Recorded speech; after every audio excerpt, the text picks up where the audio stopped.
Bibliophiles, and welcome back to Blatantly Bookish. I'm Marissa, and today I am here with a May reading wrap-up. It is quite a belated May reading wrap-up, as it is almost the middle of June, and that is because my phone decided that it did not like my first filming attempt, and that the audio and the visual should not go together. So, hopefully that won't happen again with this filming. I had a decent reading month this May. I finished a total of 5 books, 2 of which were audiobooks and 2 of which were nonfiction, some of which I loved and some of which I hated. So it has been a very varied reading month, as you shall see. I finished No Time to Spare by Ursula K. Le Guin this month. This book was amazing. It's simply a collection of Ursula K. Le Guin's thoughts on everything from aging to economics to cats and the genre of fantasy and authorial intent and the legacy of literature and so much more. The series of short essays is beautifully composed, and I was constantly astounded by the ingenuity and brilliance of her writing. The book is insanely quotable and is filled with bits of Ursula K. Le Guin's unique wit and wisdom. After reading this, I am absolutely in love with Le Guin's writing style, and I wish that I could think like her and that I could see the world in the way that she did. And of course, I absolutely have to read some of her fantasy now. I'm not a big fantasy or sci-fi reader, but I do have The Left Hand of Darkness on my shelves, and I feel like that would be a really good place to start with Ursula K. Le Guin from just some of the research I've been doing. But if you have any other Ursula K. Le Guin suggestions or better places you think I should start, I would definitely like to know in the comments. And now I'll leave you with a few quotes from No Time to Spare. It was so difficult for me to narrow these quotes down because I took so many notes on this book and have pages and pages of quotes that come from this book. But I decided to go with some of her more profound quotes about writing and reading. I think all the enduringly excellent books began, in fact, as immediately excellent, whether they were noticed at the time or not. Their special quality is to outlast the moment and carry immediacy, impact, meaning, undiminished, or even increasing with time, to ages and people entirely different from those the novelist wrote for. One more. Meaning in art isn't the same as meaning in science. The meaning of the second law of thermodynamics, so long as the words are understood, isn't changed by who reads it, or when, or where. The meaning of Huckleberry Finn is. Moving along to another amazing collection of essays, I also finished Bad Feminist by Roxane Gay this month on audiobook. This book examines the words bad feminist and what that phrase means exactly. Gay explores how the word feminist has taken on a bad connotation, how it's used as a dirty word or even an insult, and how feminists can be seen as bad. But she also explores how she at times feels like she doesn't live up to feminist ideals because she does stereotypically gendered things like she likes pink and she wants to have kids one day and she shaves her legs.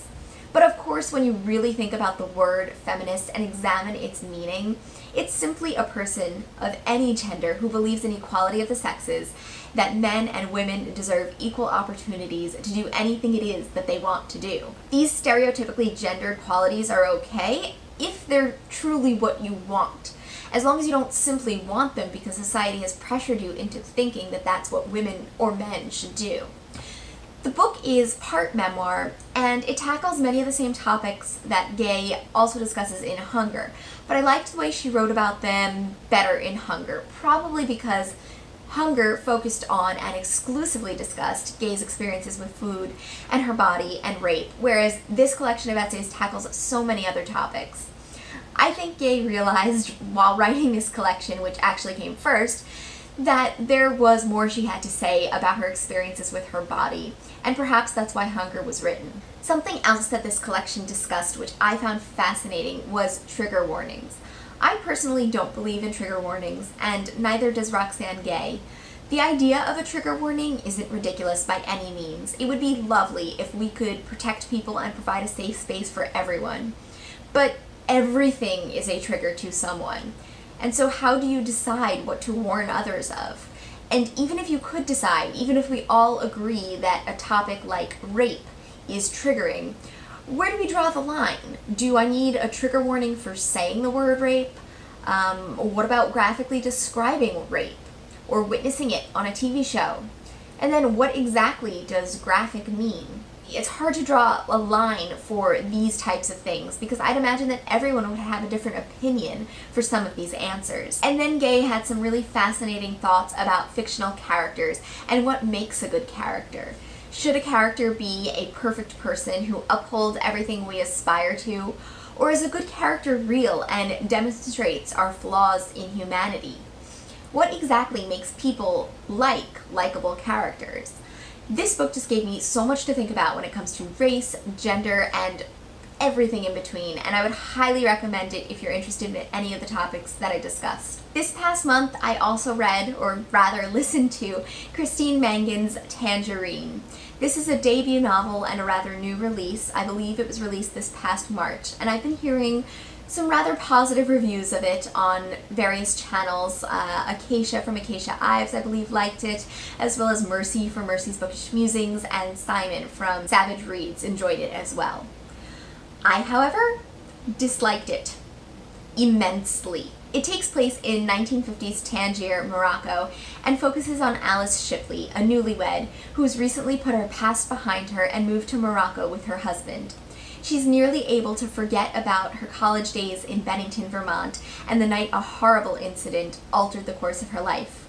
But an unexpected visit from Lucy Mason, her college roommate who witnessed the event, threatens to expose the truth.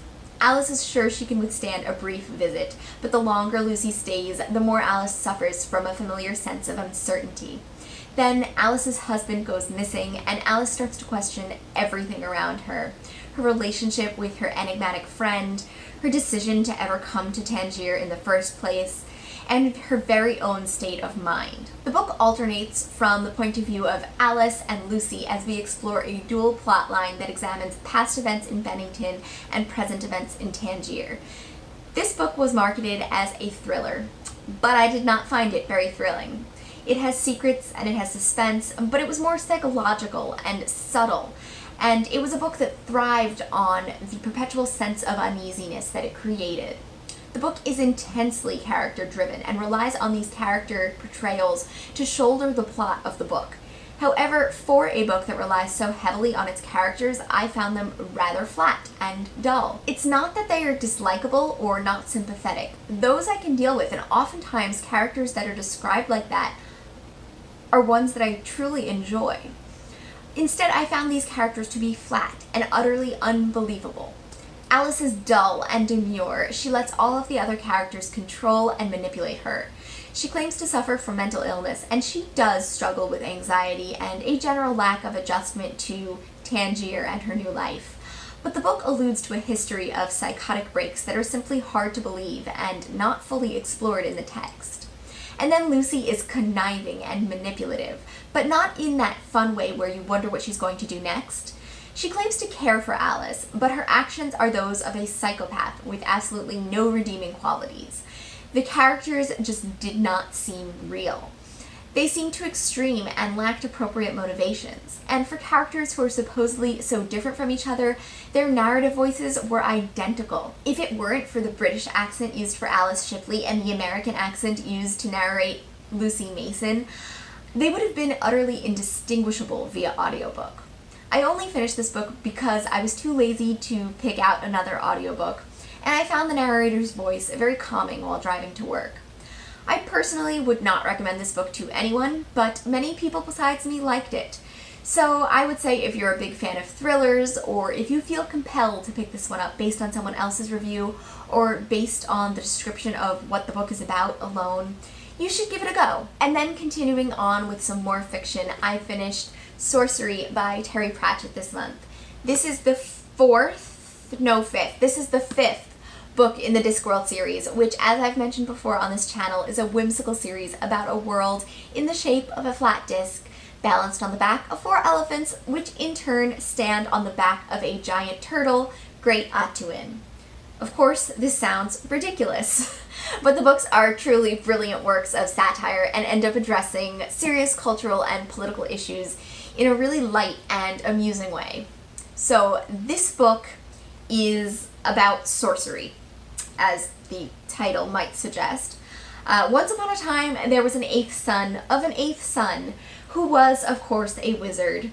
As if that wasn't complicated enough, said wizard then had 7 sons, and then he had an 8th son, a wizard squared, that's all the math really, who of course was a source of magic, a sorcerer. And this book is really about this sorcerer and how dangerous this uncontrolled source of magic can truly be. And it's really, really interesting to see how the characters in this book handle the threat to their society as they know it. So, I can't quite pinpoint why this wasn't my favorite of the Discworld books so far. It's still great because it has Pratchett's humor and wit, but I'd like to say that something about the general development of the plot fell short for me. It was rather slow to take effect, and the motivations of certain characters were a bit obscure, and then by the end I wasn't convinced that anything significant had truly happened. This is really tough criticism, of course, for a book that I did like so much. And as a Discworld book, I think that it lacks something, but as a book in general, it was excellent. I just wouldn't recommend it as your introduction to the series, since there are far better books to suck you into this magical and delightful world. And last but not least, I finished The Watchmaker of Filigree Street by Natasha Pulley. This book takes place in 1883 and follows Thaniel Stapleton, who discovers a gold pocket watch mysteriously waiting for him on his pillow in his apartment. 6 months later, this mysterious watch saves his life by directing him away from an explosion that destroys Scotland Yard. Looking for the watch's maker, he meets Mori, a peculiar immigrant from Japan who seems harmless, but also seems to be hiding something as he's connected to a chain of unexplainable events. I loved this book, but I hesitantly say that since I didn't realize how much I loved it until I had finished it. The writing was dense in the sense that I could read the same passage multiple times and still find new beauty in the prose that I had previously missed. The plot was also very slow and confusing and disjointed at first, though it did come together by the end. There are multiple plot lines that really don't connect until pretty far into the book. But by the end, I absolutely adored this novel. There was a point around page 275 where everything came together and I just could not put this book down. The idea of Mori as a character is really, really interesting as well. There are almost magical realism elements to him that raise question of fate and destiny in really interesting ways. And Grace is also a brilliant character who is confined by society's expectations of marriage, but she takes control of her life by viewing a man as a vehicle to achieve her dreams.